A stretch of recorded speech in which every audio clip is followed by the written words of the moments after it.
Hello, everyone. I'm Matthew Freedman, Matt F. the Oracle. Welcome to the BettingPros podcast, brought to you by BetMGM, where you can get a risk-free bet of up to $1,000 when you use the highly original promo code BettingPros with your first deposit. All right, here with me to talk NFL Week 11 market movement and power ratings is Austin Gayle of The Ringer, formerly of PFF. Austin, it has been a wild NFL season so far. How's it going for you? Fantastic. I think parity makes the analysis harder, I guess, right? And I think it leads to more pressure. I do a power rankings file for The Ringer every single week where you're trying to evaluate team strength, right? Team power rating, but every single fan just wants it necessarily to be like a reflection of standings, right? It's my team has more wins. Why am I not? Why aren't the Minnesota Vikings the number 2 team in the NFL behind the Philadelphia Eagles? Well, they're not as good as the Buffalo Bills. And if they played that game again in Minnesota, I think they'd be underdogs. If they played that game in Buffalo, they'd be bigger underdogs on a neutral field. Say the Vikings and the Bills played in the Super Bowl, they'd be underdogs. That's what we're trying to determine with power rankings. If you want to look at standings, go look at standings, right? Like Vikings fans, I don't understand it, right? It's like fans of teams, like if you're happy about where your team's success is, just go look at the standings and be like, wow, that's really cool. The Vikings are number 2 in the NFL in wins this year or standings. But going to a power rankings, I don't understand why you'd ever put the Vikings at number 2 right now, even after obviously a big head-to-head win over Buffalo. Yeah, this is maybe getting a more kind of like philosophical, but I think people go to power ratings primarily so that they can complain. Like that's Yes. I think that's part of it, because your point, it's not meant to be reflective of standings. It's meant to be reflective of what these teams are. And, it's not as if it's even like the difference of like, oh, your team isn't number 1 in the power ratings because strength of schedule, although that's part of it. It's also like the way in which they've won games, like the luck factor that needs to be taken into account. But can you talk a little bit about what it is that you consider when you are creating your power ratings? Because everyone has a different way of doing it. What do you take into account? At the bottom of the list is wins, and somewhere below that is head-to-head wins, right? The Washington Commanders last night beat the Philadelphia Eagles. Are the Commanders a better team than the Eagles? No. This isn't the college football playoff where there's this arbitrary determiner of who goes to the playoffs, where they're determining wins, where or determining who goes, where they're factoring in wins first, right? It's like who has the most wins. Those are going to be the top teams. And then from there, if they have equal records, they're determining from head-to-head wins and then other player strengths and stuff as well. In determining team power and who is the best team in the NFL and who are the strongest teams in the NFL, teams you should bet on to win the Super Bowl, I think a common expression I use, some people will say, okay, between these 2 teams, who would be favored on a neutral field? And at that point, you're trying to determine markets and what odds makers see. And sometimes what's factored in for odds makers is, say, valuing a team that they know gets bet on pretty heavily regardless. So there's different things that go. What I look at is if you gave me $100, you gave me $100 to bet on this team to win the Super Bowl, and you'd win $100 in return. Would you rather bet on the Bills or would you rather bet on the Vikings? I am betting on the Bills every single time, right? Like you're betting on the Bills for 100 to 100. So even odds, right? Even odds, are you taking the Vikings or the Bills to win the Super Bowl right now? You'd be insane to take anything but the Buffalo Bills in that situation. That is the better football team. That is the team more fit to win deep in the postseason. Other factors that land in that, why are they better than the football team? They have the better quarterback. They have the better offense. They have a more efficient defense. Like you factor in all these other layers. It starts with quarterback.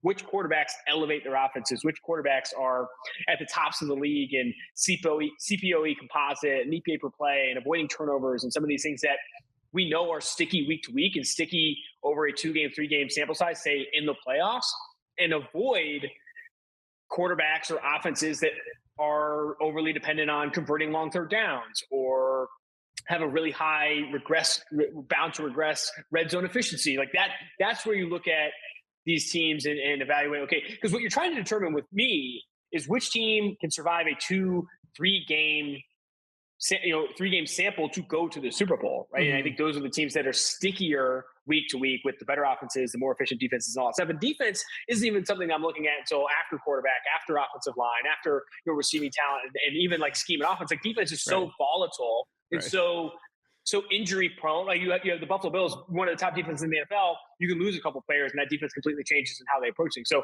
a lot of it is focused on the offense because that is what is controlled. That's offensive scheme, how they're maximizing talent, and all that stuff. And eventually, you boil it down to this question: is you're getting $100 to bet even money on this team to win the Super Bowl. Who are you taking right now? And I'm taking the Bills. I'm taking the Bills over the Minnesota Vikings, even after obviously the Vikings won on the road in what was a incredible game by the Vikings, by Justin Jefferson, by Patrick Peterson. Still, if you play that game 10 times, Buffalo Bills are favored in every single one. I think the Bills would win more. You mentioned defense and how it's pretty low on the list. And I agree with you. I agree with you 100%. And you just have to think about a team like the Denver Broncos, maybe the best defense in the league. And it doesn't matter because their offense is trash and their quarterback isn't the guy they hoped he would be. It is interesting, though. I want to not push back, but explore this a little further. So the idea that defense doesn't matter or doesn't matter as much as a lot of other factors. And it feels like that is the case. Statistically, historically, that is the case. A lot of sharp people would say that's the case. This is a weird year, though. And unders have crushed this year, and underdogs have done particularly well this year. And, normally I think like if an underdog is doing well, defense tends to be a component of that. And so it is this weird year where maybe defense matters a little bit more than it has in previous seasons. Well, my response to that, and I think maybe this is me sticking to my priors too much, but my response to that is that we have had less elite quarterback play this year. Yes. And that maybe that's a reflection of defenses being better and defenses being quote unquote back. And we've seen, I think over the last 5 years ago in 2017, teams playing too high pre-snap look, which isn't always cover two, but often is cover two or quarters. You're seeing that on early down shift from 17% of the time to 44% of the time over the last 5 years. It wasn't a significant jump from last year, but over time, you're seeing defenses limit passing and limit explosives or try to limit explosives by this shift in more guys back there so we can run cover two, which is hard to throw against, and run quarters and all that stuff, not just stick to man coverages, not just stick to cover one and cover three.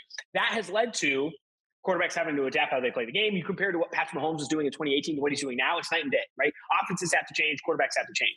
There are only two quarterbacks in the league right now even capable of changing with it, right? It's Josh Allen and Patrick Mahomes. Everyone else, even the powers that be, like Tom Brady is struggling with this change. Aaron Rodgers and his supporting cast is struggling. Even Jalen Hurts, Tua Tagovailoa, in a vacuum by themselves are not the elite talents that Patrick Mahomes and Josh Allen are. And I think that's led to more unders. That's led to defenses maybe mattering a bit more. But I think it's honestly, the league is bereft of elite quarterback talent like it was with the heights of Roethlisberger, Brady, Rodgers, Manning, 5-6 years ago when, the top of the NFL had probably 4 or 5 quarterbacks you'd say are really, really good elevators of their offenses. I honestly think there are 2 quarterbacks in the NFL, 3. There are 3 quarterbacks in the NFL actually elevating offenses every single week. That is Lamar Jackson, Patrick Mahomes, and Josh Allen. And we've even seen with Lamar Jackson struggle to finish games and close out games because of the talent that he doesn't have offensively. Rashad Bateman missing time, Mark Andrews missing time, the offensive line injured. Tom Brady and Aaron Rodgers, I still think are top 10 quarterbacks in this league, but are at a point where they're unable to almost consistently elevate the offense above their means because of age and not being as talented as they were, say, 3, 4, 5 years ago. Now, Brady, I think, is in a better position than Rodgers is. I think Rodgers has played a little bit worse, but still, you're seeing it with these quarterback talent falling off. It's saying defenses are maybe more valuable and maybe should be factored more into power ratings. I think it's that supporting cast and coaching staff needs to be factored in. It used to be like better quarterback getting points, let's go, or better quarterback. It's now, do they have Mike McDaniel? Do they have a Shanahan on that side? Do they have someone that is maximizing, like Nick Sirianni and Shane Steichen, like actually elevating an offense with the players? That is what I think is more important. You're looking at around the league, I'm calling them the 11 personnel merchants struggling to adapt to an increase in quarters and cover 2 and 2 high, where Zach Taylor, Sean McVay are 2 offenses specifically that live out of 11 personnel, right? Like run 11 personnel and we'll try and stay within that and have speed at receiver, not have tight ends, not have fullbacks on the football field, and have speed, spread things out. And defenses are catching up because they're literally catering defenses to stop that. Defenses are saying, wait, if you're going to run 11 personnel all the time, we're going to run nickel, we're going to run dime, and we're going to have 2 safeties back, and we're not going to let you explode. Now, when you look at the tops of the NFL, Jalen Hurts and the Philadelphia Eagles, Shane Steichen specifically, Mike McDaniel, Kyle Shanahan, teams that know how to run 12, 20, 21, 22, 13, run these different personnel groupings and call it mix and match, having fullbacks like a Juszczyk or now Ingold. Those are the offenses that are the best in the league because they can come out in 22, run the football down your throat, and then come out and again and spread everybody out. Tua Tagovailoa is an empty. You're like, wait a second, I got Sion, Taki, Jalen Waddle now. I'm screwed. So I do think that the league is changing and that you have to be multiple from a personnel grouping standpoint, and you have to be elevating your quarterback in ways of giving him easy offense with pre-snap motion and open throws, all that stuff. And that's forced, the best quarterbacks in the league, and Aaron Rodgers and Tom Brady, these other guys, to adjust and react. And maybe they're not in positions to do so like Mahomes and Josh Allen are. All right. So a few thoughts here. One, you mentioned Mahomes and Josh Allen. And, I think in a way, Mahomes had to learn this lesson last year. Like the lesson that everyone else in the league is learning this year, he learned it last year. And in some way, the Chiefs were ahead of the curve and thinking about, okay, we need to learn how to beat this defense. What is the way for us to do it? And you mentioned at first 2 quarterbacks, and then you amended to 3. I might want to amend it to 4. And it feels so weird to say it. Fields. He feels like the one guy, just because he's got that Lamar-esque type of running cheat code where you have a defense and it feels like it might be working against him. And then all of a sudden he breaks like a 2019 Lamar style 60-yard run. And it doesn't matter what you're doing on defense. We need to see him develop. They need to put more weapons around him, but he might have the type of talent where he's able in a different way than Mahomes or Allen, but he's able in a different way to be able to answer the challenge that is posed by the defenses we're seeing in the league today. And then one more thing, your point about it's maybe not so much the defense as it is a lack of quality quarterback play.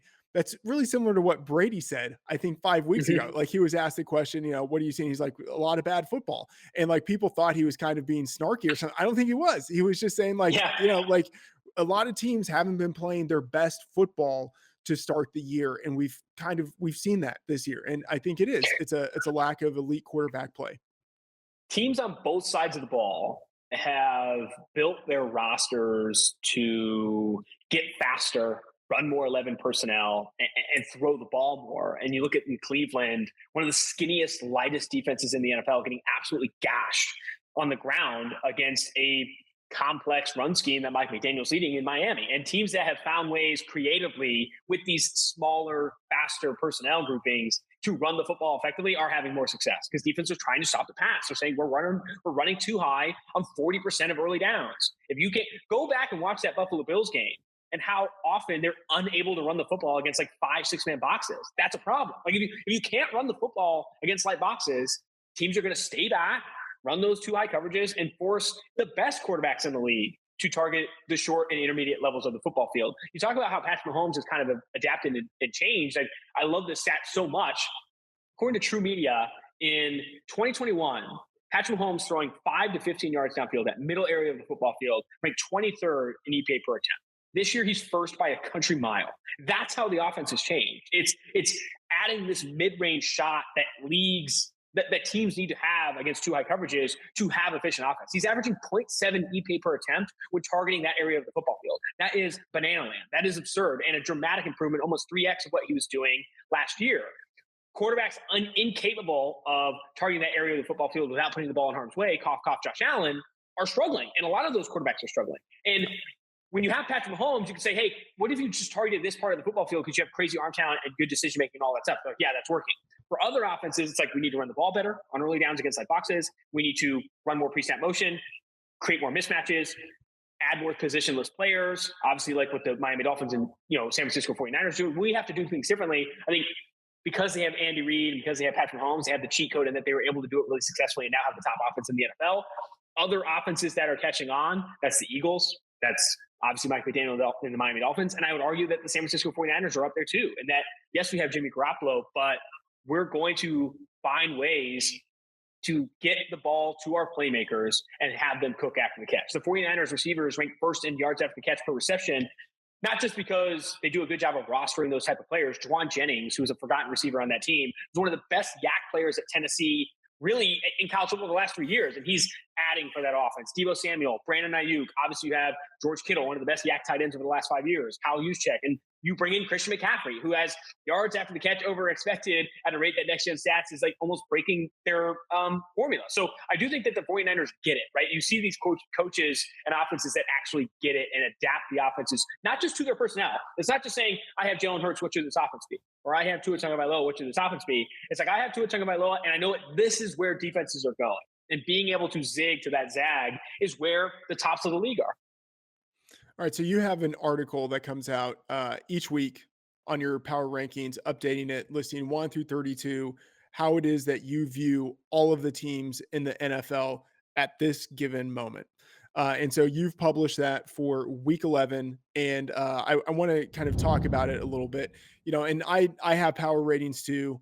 Mine, I'm like assigning a number, on the theoretical number on a neutral field, this team is, 5 points better than your average team. And so the teams that have moved up for me significantly since last week, the Colts, in part because, Matt Ryan has returned to the lineup. We weren't really expecting that last week when I was ranking these teams. And maybe the Jeff Saturday experiment isn't quite the disaster I thought it would be, although, that's very TBD. The Packers bumped them up, a big win against a tough Dallas Cowboys team.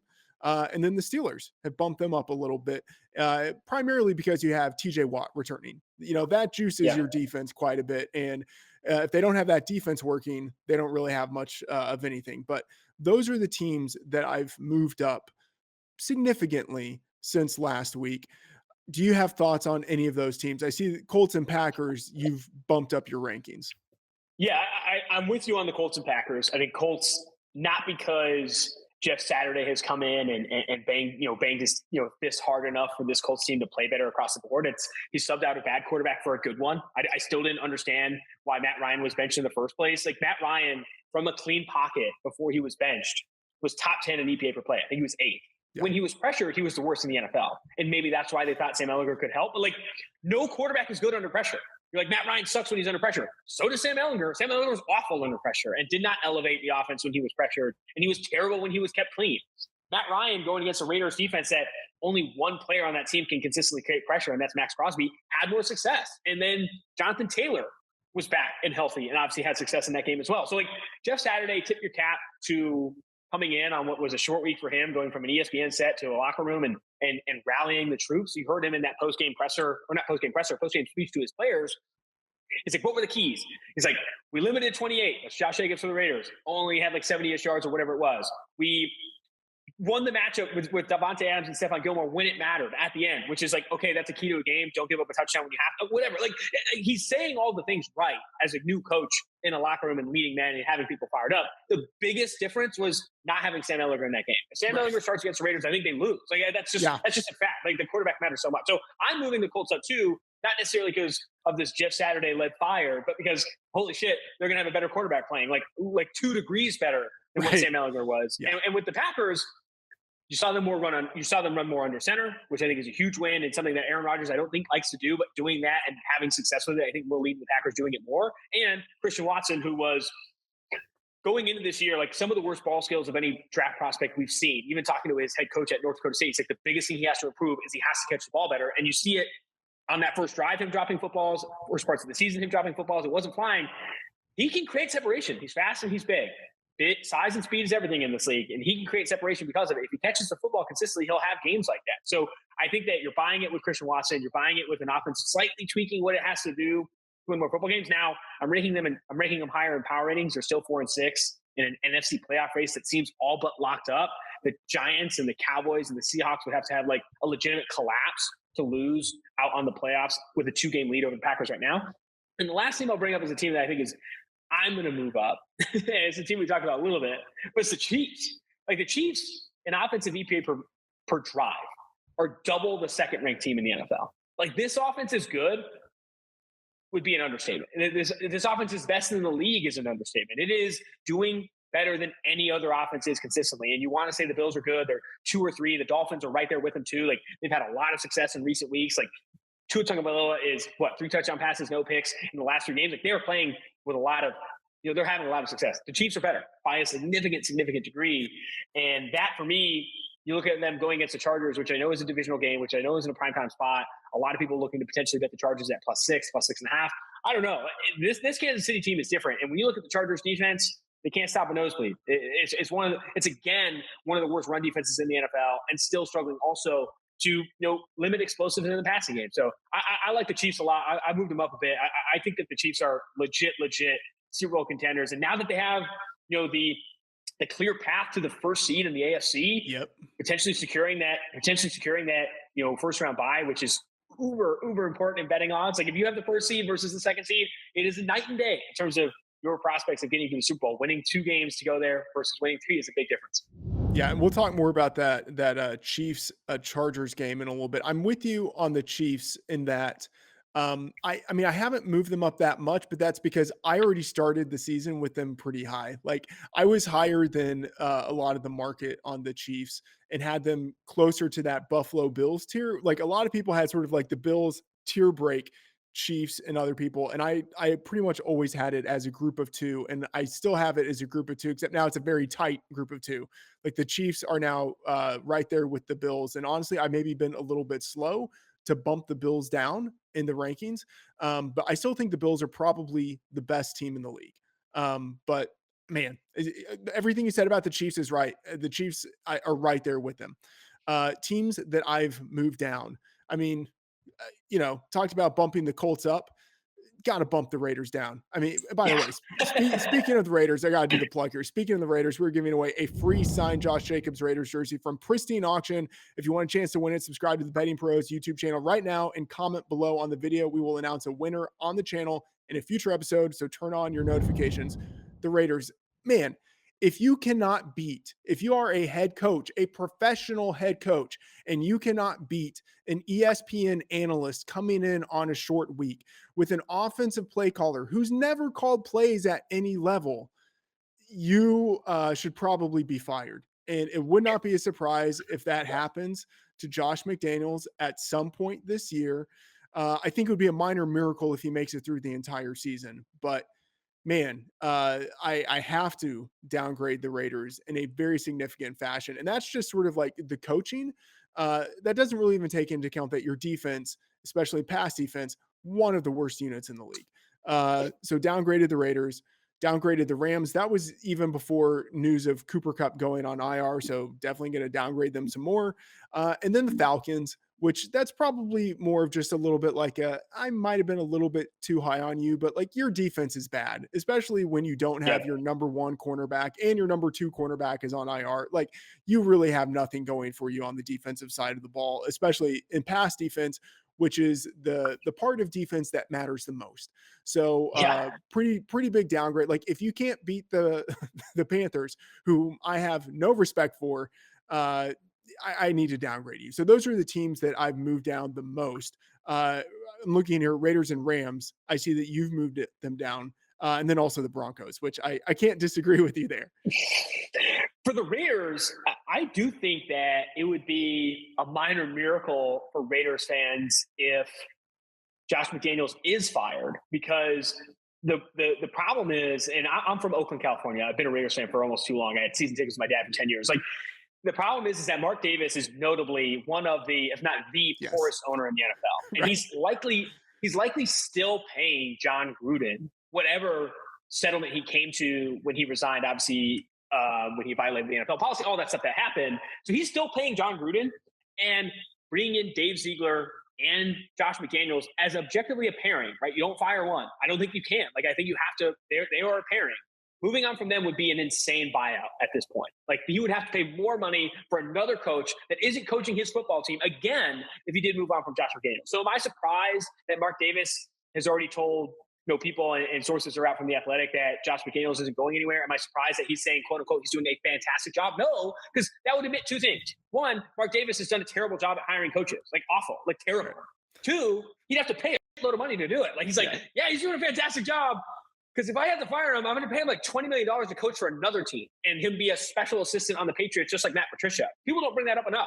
The reason Matt Patricia is not an offensive coordinator is because in the contract buyout with the Lions, it said if he got a coordinator or a coaching position, he'd get paid more. That's what's happening. So, like, McDaniels would go get some fairy tale position with the Patriots and go collect cash money from Mark Davis if he gets fired. So Josh McDaniels knows, and Dave Ziegler knows, that their jobs are safe. The problem is someone's going to have to pay for this, right? And I think what's going to happen wrongfully in Las Vegas is that Derek Carr, potentially even Devontae Adams. Devontae Adams went to Las Vegas to play with Derek Carr.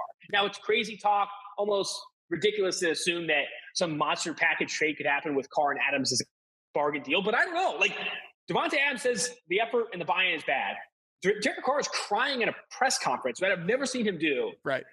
And saying the effort and buy-in's bad. Josh McDaniels says, I don't have any problems with the effort. That's disconnect. And if you have disconnect between your two best players, Carr and Adams, in my opinion, there could be a situation where Carr and Adams aren't playing for the Raiders in 2023, and they move on from Darren Waller, who can't get healthy or maybe doesn't want to be healthy for this team. They move on from Chandler Jones after signing him to this big deal. Like, they could do a lot of things because Ziegler and McDaniels and Mark Davis aren't willing to admit that, hey, the problem is me, not the players, and that could just lead to more disaster for a Raiders franchise that just flat out doesn't deserve it. I'm saying that to my dad. My dad does not deserve this. He's been a Raiders fan too long to see just more of this disaster. So, of course you're moving them down. You're going to have, after the public statements that Mark Davis and Josh McDaniels made, disagreeing with Carr and Adams, I think you're going to have more fallout, right? Vic Tafur of The Athletic reported this recently in a piece saying Josh McDaniels is doing longer meetings, longer practices, and quote-unquote having team officials scour the players' social media.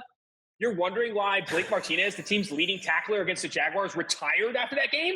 Do you wonder why? Like, obviously, like, go listen to the I Am Athlete podcast with Brandon Marshall, who played for Josh McDaniels on that 6-0 run and was like, hey, we went 6-0, and then after, we lost a ton of games because they found out we were cheating and had people's practice film. Like, there's a lot of red flags. There's a lot of things that have shown that Josh McDaniels maybe isn't it and doesn't have it, especially losing to an ESPN analyst on a Sunday where you're favored at home by 6.5. But it could lead to more disaster if Mark Davis isn't willing to part ways with this regime and would rather watch Adams, Carr, Waller, Crosby, Jones, some of these guys that they have walk out the door. Other teams I have low, I think the Rams, you have to drop the Rams. I wouldn't be surprised if the proverbial punt on the season happens with Cooper Kupp on the IR, Matthew Stafford battling an injury. Why not? Not necessarily tank, because obviously you can't take in the NFL, you get stripped of picks, but like, why not get healthy? Call it that. That's the positive way. Get healthy. Get Cooper Kupp healthy. Get Matthew Stafford healthy. Get the offensive line healthy. And start Wolford for the rest of the year and avoid more catastrophe. I think that's something that they could lean, because Benjamin Solak, who's an analyst here at the Ringer, I think is smart to analyze. It was smart to highlight. Sean McVay was mulling retirement last year. Aaron Donald was mulling retirement last year. And if you have some of those players go, how committed are some of these other players to being a part of a rebuilding team in the NFL? I don't know. It would be interesting to see a team lose McVay or lose Aaron Donald in the offseason. I think ownership has to do whatever they can to make sure McVay and Donald stay. And I think that could be getting healthy, punting on the season, getting a higher draft pick, and moving forward onto 2023. But we'll see. I don't know what they'll do. The last team I'll mention is, again, the Broncos. I think the Broncos are at a point now where the offense is so bad and so inefficient that I think you're going to see Russell Wilson and Nathaniel Hackett down the stretch making short-term decisions or specifically Hackett making short-term decisions to kind of save his job, which I think could lead to handing the keys of the offense completely to Russell Wilson and this thing changing a lot, or just making radical or irrational changes to the offense to try and show signs of life that ultimately lead to worse things. So the offense is so bad in Denver that I think the stat is if they scored 18 or more points in every game this year, they'd be 8-1. That is disgusting. And I don't think it's getting any better. Jerry Jeudy battling an injury. Cortland Sutton, I think, is struggling as this just go ball target, right? Like, people are like in the offseason, oh man, Cortland Sutton and Russell Wilson. Russell Wilson is only throwing like back shoulder goal balls in this offense. Like, there's nothing over the middle. There's nothing on the deep dig. And that is concerning. And I think ultimately limiting his production as well. I don't like this Broncos team right now. I think that the Raiders, who we just talked about as this team that we're dropping, are 2.5-point favorites for the Broncos this week. They're 2.5-point dogs on the road. But still, I wouldn't count out the Raiders in that game either, because both those teams are bad. I know it's a game. I looked at that and my numbers showed some value on the Raiders, and it was just like, I can't do it. Like, I need to adjust my numbers, but there's no way I can adjust because both of these teams are bad. And it's not just that the Broncos are bad. They're injured, significantly injured on offense. And you have to wonder, if they had their starting left tackle, their starting right tackle, their starting center, right? If Tim Patrick hadn't destroyed his leg in Yeah. the preseason, right? You just have to wonder if they were fully healthy, how this team might be different. The thing is, my feeling is it might not be that different because Russell No. Wilson is who he is. So there are all of these other things that could help explain and kind of contextualize what's happening with the Broncos. But in the end, I think it's the core problem of you've got this head coach, you've got this quarterback on their own separately. Both of them might be kind of overrated anyway. And then you put them together and it's just like not working at all. They're not compatible in the way that people imagine they would be. If the Broncos were, this is becoming one of my like least favorite things that I think we talk about too much. Not you specifically, but like the media in general. It's like injuries. Oh, every team is hurt. Like every single week, we're like, oh man, if Justin Herbert had this, this, and this, or Russell Wilson had this, and this, or Aaron Rodgers had his starting left tackle. Or every team is hurt. You know who's hurt? The Daniel Jones, Brian Daboll led Giants, who like legitimately are starting receivers that I have never heard of. Like I don't even know who these guys are, and still finding ways to win football games and have success offensively. Now, they have injuries along the offensive line. Daniel Bellinger, the starting tight end, former Aztec, legitimately like had his eye punched out, and they were starting like backup tight ends, and still are like it's easy to make the injury excuse. Every team is hurt. Now, more teams are hurt than others, and I understand that, but like the problem in Denver and the problem in some of these other inefficient offenses, Los Angeles, etc., is not injuries. It is you did not go into the season with enough to overcome what you have. And I think Nathaniel Hackett and Russell Wilson have an obvious disconnect in offensive philosophy that they'll never say this. The Denver Broncos got Nathaniel Hackett to potentially lure Aaron Rodgers. And when they didn't, they went and got another big name quarterback that is not Aaron Rodgers. And that has led to disconnect in offensive philosophy. You have at times Nathaniel Hackett throwing Russell Wilson under the bus. You have Russell Wilson throwing Hackett under the bus. Like there is a mess in Denver, and it starts with that disconnect between the coach and quarterback. The problem is Russell Wilson, the money that you're paying him counts against the cap, and you can't move on from him.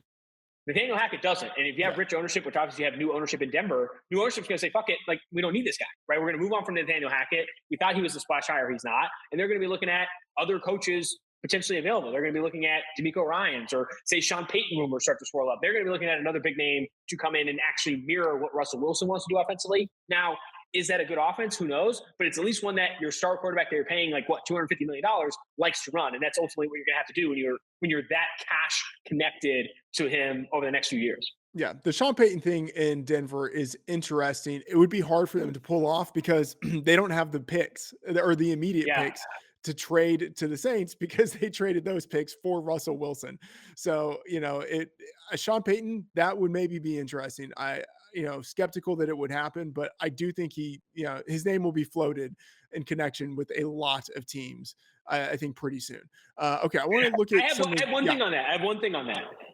So I am really, really excited. Talking about things I don't like talking about is like how teams are hurt. Every team's hurt. I'm really, really excited in the media to start talking about the Sean Payton trade value because we just saw Jeff Saturday hired from ESPN and win a game in Indianapolis. You're telling me Sean Payton's worth 2 first-round picks? I don't know. Like I'm not trading significant capital if I'm Denver when I could maybe look at, I don't know, Shannon Sharp or I don't know, like someone else to come in and be like the rah-rah guy for this team and we go RG3. find someone that can act. Because like, is Sean Payton not going to run an offense that Russell Wilson wants to run? I don't know. I'd be worried if Denver's like, yeah, we're going to trade like 2 future first-round picks and go bring in Sean Payton. That is a scary proposition in a league where we just saw maybe the number 2 or 3rd chair on Get Up lead a Colts team to a win over the Raiders on the road. I don't know, man. I think trading a lot of capital for Peyton might be a costly endeavor. Yeah, we're just a year away from Peter Schrager being a head coach, and who knows, Skip Bayless, he might end up getting the job. Okay, all right. So I want to hit on some of the games that we have coming up this week and look at some of the line movement and kind of think about what this means. And you mentioned Lamar Jackson earlier, and this Ravens game, they are hosting the Panthers in the offseason market. This number was 5.5 or 6. It opened at 12.5 in the Thursday look ahead market. It was still 12.5 in the Sunday early market. And it's moved to 12 on the news that Baker Mayfield is going to be starting instead of PJ Walker. But man, I gotta say, I look at this and it feels like to me this number probably isn't big enough because I have zero respect for the Panthers and quite a bit of respect for the Ravens. Also coming off of the bye, a very long bye for them. I don't know. I mean, what do you think about this game and the movement that we've seen in the market? Yeah, I think that knowing Baker Mayfield is starting over PJ Walker, I think on paper, evaluating if you're inputting the successes of the two quarterbacks into an algorithm or a model, it's going to spit out a similar number. I do think that PJ Walker elevates the offense maybe more than what models will see in some of the data. That to me has me thinking that the number may be too small, especially on the road. And yes, the Ravens have the edge in rest, but Carolina Panthers are coming off a long week as well, obviously playing on Thursday night. So it's not like as dire as it is on the team playing on Sunday. For me, the hesitancy I had to like lay Baltimore minus 12 or lay Baltimore minus 12 and a half is I do have faith in the Panthers run defense. Derek Brown, Brian Burns, Frankie Louvu, those guys, Matt Ioannidis, those guys healthy, they are a very good, front. And they, I think, can limit what the Baltimore Ravens want to do running the football. Now, limit Lamar Jackson, he still might have 150 yards. You know what I mean? It's still tough to do that. I think that offensively, though, I don't know if Baker Mayfield-led Carolina Panthers have the horses to go toe-to-toe with Lamar Jackson and the Baltimore Ravens. I think I probably ultimately stay away from this game. I don't see significant value in laying a full 12 and a half of the Baltimore Ravens. But if I had to lean aside, I think Baltimore is the easier team to bet. Yeah. So, and this number currently 12 at BetMGM. Remember, at BetMGM, you can get the risk-free bet $1,000 when you use the promo code BettingPros with your first deposit. All right, another game here that I want to look at. I talked about Justin Fields and how he potentially is a Lamar-esque type of cheat code at the quarterback position. In the offseason market, this game between the Bears and the Falcons in Atlanta, very close to a pick 'em. Falcons were favored by, half a point to a point. In the look ahead market, the Falcons were favored by 4 on Thursday. And that number just screamed to me.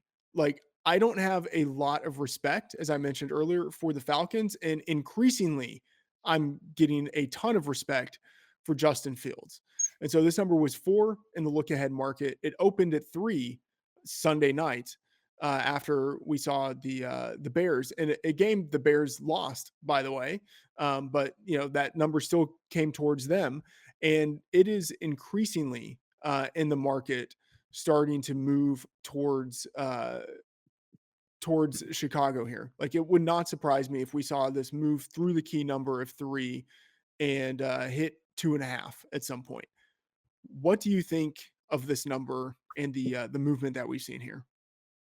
I think getting Chicago at +3 right now is a win. If it does move, if it does continue to move toward Chicago and the Falcons get to 2.5, you're going to be upset that you didn't get the number at 3. I think you can see 3 in some markets right now. For me, you had the Falcons as someone that you're down rating. I don't know if I think in prime time, everyone wants to say the Falcons should be starting Desmond Ridder and Marcus Mariota was awful. Marcus Mariota has not been horrendous this year. I think there are some plays that he'd like to have back, and especially that one where he was getting sacked and looked like he was going to throw. And some of the stuff is ugly, but like this offense has still had success running the football. The offensive line has far exceeded expectations. Caleb McGarry, the right tackle, is like playing well in pass protection and and blocking well. It's a testament to betting on big athletes to develop over 3 or 4 years. Like, I like this Atlanta Falcons offense more than what their primetime showing was against Carolina Panthers. And I think Justin Fields breaking records running the football versus the Atlanta Falcons looking like dog shit in primetime is going to have this number continuing to sway the Chicago Bears. But if it gets to 2.5, 2, I think the value is squeezed out of Chicago. I honestly do. Like, I think Atlanta at home in a dome, I like the Falcons if this number does get to 2.5, too. At 3, maybe with the key number and the push probability, you like Chicago from a value perspective. But I think Atlanta is getting a little bit underrated after a vile primetime showing where people are asking for Ridder to start over Mariota. My interpretation of that is Arthur Smith was right to say, hey, we're not benching Mariota because he's not giving up on the season. He's still mapping playoff scenarios in the locker room and wants this to be a playoff team in what is a winnable NFC South. I know the Buccaneers are having more success now, and they've lost the edge. The Falcons have lost the edge in the NFC South, but still, in Smith's head, he still thinks he can compete for the division title. He still thinks he can go to the playoffs. As long as that's the case, Mariota, I do think, is the better short-term answer for this football Yep. team. Now, if ownership, say Arthur Blank, stepped in and said, "Hey, we're punting on this year. I want to see what we have in Ritter before I look at another quarterback," that would be a different story, right? That would be not necessarily punting on the season. I don't think going from Mariota to Ritter is a dramatic drop off, but I do think it's a drop off. I think it's a Yep. drop off from what Mariota has done and how he's led this football team. I think it's over. I think we're overreacting to how poorly he played on in that primetime game. I like the Falcons if you can get the number 2.5. If it's at 3 with the push probability, maybe you lean Bears. I think that's how close this game is. Yeah, so I bet this in the look ahead market at 4 and logged it in the BettingPros app. Of course, here comes the plug. In the BettingPros app, you can sync up with sportsbooks. You can get free betting advice and picks, track different experts, track line movement, track your own bets, and you get sports betting alerts. And we monitor all the major sportsbooks so you can see which book is offering the best line on a bet at any given moment. So download the app today in the Apple or Google Play Store. Okay, one game I have to ask you about. We talked about the Colts earlier and how we've moved them up because they're starting Matt Ryan. And in your power rankings piece, you have the Eagles as the number 1 overall team. Some people might think it's a little bit spicy, especially after Yeah. Monday Night Football. But hey, I think one of the top 3 teams in the league for sure. So I think you can make a case for it. And their defense, very strong unit. So I can see it. Now we've got this game in the offseason. I mean, of course, this number was going to be way different than what we see now. The Colts, of course, at home were favored by 3 in the offseason. In the look ahead market on Thursday, this number was 10.5. Wow. On Sunday, it opened at 8.5. And then after Monday Night Football, you have the Eagles losing to the Commanders. This number is 6.5. It has now dropped through the key number of 7. And I got to say, this feels like a massive overreaction to what we saw last week with the Colts winning a game where they were significant underdogs on the road and the Eagles losing a game in prime time against a divisional opponent in the second matchup of the year. This number feels so wrong. I am way off of this number. I see a ton of value on the Eagles here. I'm imagining you're in the same camp here, but what are your thoughts on this game? Definitely in the same camp. I think Eagles minus 6.5 is the only side I'd be willing to play. Now, I did say that about the Raiders when they were favored by 6, 5.5, all the way down to 4 before Matt Ryan, and they end up winning. Now, what I don't think was obviously factored into the look ahead line when it was at like 10.5 was Matt Ryan starting. I think that is the biggest change. Now, perception of the Eagles after losing to the Commanders and perception of the Colts after beating the Raiders is going to affect public spend, maybe backing the Colts, especially at home. What I think actually changes this number the most is that we know Sam Ehlinger is not going to start, and it is going to be Matt Ryan, and Jonathan Taylor should be healthy.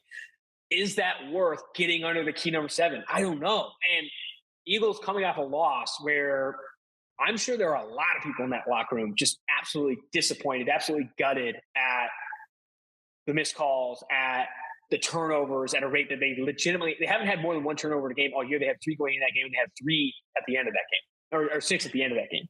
My opinion is Eagles come out hot and get out to an early lead and win this game as they have the first 8 games of the season against a bad Colts team, a bad Colts defense, and an offense that before playing the Raiders was the worst in the NFL by a significant margin in offensive VPA per drive. Now, some of that was Ryan, some of that was Ehlinger. This offensive line is still bad. Don't let a get-right game against one of the most poorly run franchises in the NFL let you start betting the Colts as a 6.5-point dog against the Eagles. Yes, they're at home. The fact that it's under at 7, maybe you're betting the Colts. At 7.5, maybe you're betting the Colts. At 8.5 to 10.5, I think those numbers were too big with Matt Ryan starting. Right. At 6.5, the value's on the Eagles, and I'm surprised that you can still get that number now. Yeah, absolutely unreal there. Okay, so one game, we're going to close it out here. Thursday Night Football. We've got the Packers hosting the Titans. When I wrote it up in the outline, this number was 2.5. I mean, I bet it at 2.5 because I was just like, look, okay, the Packers, I've moved them up. Aaron Rodgers at home. That's a historic spot where blindly I'm basically fine betting on him at home. This number is now 3, and we've got the over-under at 41. Do you have any opinion on this game? Because I got to say, like now, I make it exactly 3. I'm pretty close to the total. I don't really have much of an opinion except, like I will probably look in the prop market where Derrick Henry going against a paper soft run defense for the Packers, that feels just like a total smash spot for Derrick Henry. Yeah. What are your thoughts on this game and how we might see it play out? I like the value of getting the Titans at +3. I mean, one of the best coach teams in the NFL. And what Mike Vrabel has done to maximize the value there is really, really a sight to see. I mean, they were the number 1 seed in the AFC last year. With obviously they had AJ Brown, who was a more talented team, but like this year, like they're not out of it. I don't think they win the first seed, but they're not out of it because of Mike Vrabel and how well coached his team is. If you look on some markets, have Derrick Henry's rushing prop at 98.5. Almost 100 yards for Derrick Henry in this game against what obviously is a very bad Green Bay Packers defense. I think like the market is right to look at as this as a probable 100-yard game for Derrick Henry, because I think this Titans offense is going to be able to run the football and run play action against a bad Packers defense. Aaron Rodgers at home in Lambeau getting 2.5, getting 3. I like the Titans here. I'm probably taking the Titans at +3. I'm taking the Titans a little bit on the money line, at least a half unit. I like them going to Lambeau and playing spoiler on a short week. I think they're the better coach team. And I think for Green Bay, as exciting as this win was over Dak Prescott and the Dallas Cowboys, McCarthy got outclassed in a revenge game for Aaron Rodgers. I don't think Vrabel does. Yes, it's on the road for the Titans. I think Derrick Henry has a huge day. I think Ryan Tannehill lives off play action, and the Packers' dwindling hopes of making the postseason. I think 2 games back from any other team in the wild card race in the NFC. I think they all but die with the Titans' loss probably. Yeah, I mean, I gotta say, I always feel a little bit hesitant taking a team against the Vrabel underdogs. Like Vrabel as an underdog, 21-12 against the spread for his career. Like, there's just something about the team, the way that they play when the chips are stacked against them, where you can't count them out. So I can see it. I don't know. Maybe I was buying a little too much into the hype. And since I was near the key number of 3, I was like, all right, if I'm under it, I'm going to take it. But yeah, Vrabel, I will say, I'm not going to doubt anybody who likes the Packers at -2.5 at home. Aaron Rodgers, like, yes, I'm in. Like, I think there's a lot of reasoning to back that bet. But at 3, I think there's more value on the Titans. And I gotta say, there's something with the Titans. There are particular teams, and the Titans are one of them, where they have something that I think sort of escapes models. Because if you look at, like DVOA, you look at EPA, whatever it is you're looking at, this feels like a very average team. And yet, like there are these intangible things where somehow they win games. They play games very tight. Maybe it's like they sort of play to the level of their opponent when they are playing really good teams. And I think it's coaching. But that's something that is hard to catch in models because it doesn't really show up in the numbers. I think it's also just like an elite run defense. Like their run defense with Tier Tart, Jeffrey Simmons, Nico Autry, like they have some dogs on the defensive line. I think they're allowing the lowest yards before first contact per attempt. And we know that Aaron Rodgers and this Packers offense, who got under center a lot against the Cowboys, who ran the football a lot, like they need to run the football to have success, in my opinion. And I don't think they're going to have it. They're not going to have it. They're going to have to do drop back passing. They're going to have to ask Christian Watson to have another big game. Sammy Watkins, they just cut Amari Rodgers, who's now off the team after following that. But like, I think the Packers are going to have to throw the ball more than they want to and be in obvious passing situations more than they want to. And that's enough for the Titans to seek in here. Yeah, I will want to pay attention to the injury report because they had a lot of defensive linemen, a lot of just defenders in general injured in week 10 on the shorter turnaround. I would expect that not all of those guys are able to suit up. Jeffrey Simmons, that'll be a big one. If he's out with the ankle injury, that does, I think, lend some credence to the idea that it will be easier to run against the Titans. All right, Austin, it has been awesome having you on the show. Tell everybody, where they can find you on social and the stuff you have going on at The Ringer. Yeah, absolutely. Check out theringer.com. Obviously, a lot of content coming out there. I write a power rankings file every single week. Also podcasting on the Ringer NFL feed on Tuesdays and the Ringer Gambling Show feed on Wednesdays and Thursdays. You can follow me on Twitter at Austin Gayle, AUSTINGAYLE_. Matthew, always a pleasure. This was fantastic. I'm excited for this week. All right, awesome. That's Austin Gayle. I'm Matthew Freedman at Matt F. The Oracle. Check out BettingPros and Fantasy Pros for all of my work. Best bets, player props, fantasy favorites, player projections and rankings, and more. And that's going to do it for this Week 11 Market Movement and Power Ratings edition of the BettingPros pod. If you like the show, please rate and review on your favorite podcast app. Thanks for tuning in. Good luck, and see you next episode.